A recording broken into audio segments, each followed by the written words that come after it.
you can't enter into Christ's kingdom if you're eating flesh. You can't. Because he says, thy will be done on earth as is in heaven. So Jesus had to make the earth do or live a life as they're to live in heaven. When he sets up his everlasting kingdom, he's setting up heaven. That's what Jesus is setting up, heaven. So if you're going to live in heaven, you have to eat like heaven. What does heaven eat? Angels' food. That's what heaven eats. So the first, the second, and third angel is to make us angels so that we can eat their food to live where? In heaven.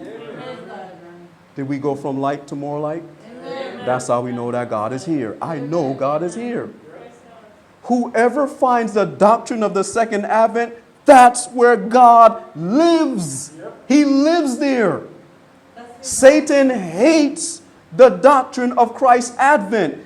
Paganism was set up to confuse minds or make them Babylon about Christ's first advent. But Christ came the first time and destroyed all that confusion. So Satan said, all right, now that I can't confuse people about the first advent because it actually took place, I didn't stop it. So let me see if I can now confuse people about the second advent and try to stop that. How was he going to do that? Well, Christ's first advent, he was to literally come and be a man. So you know what I'm going to tell people? I'm going to tell them that the second advent is him spiritually coming.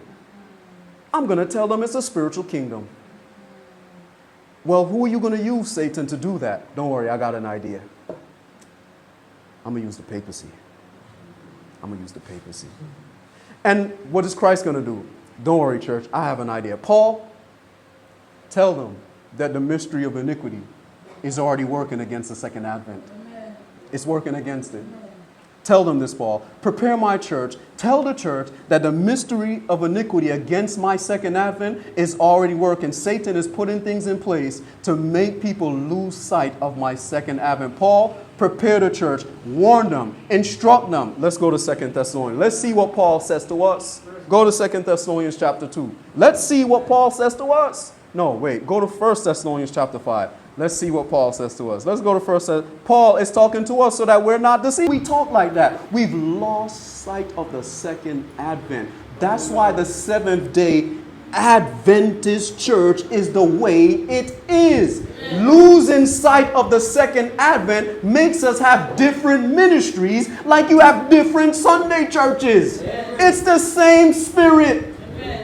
It's only the second advent that keeps a gathering spirit.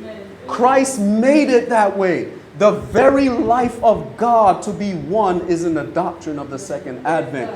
Satan understands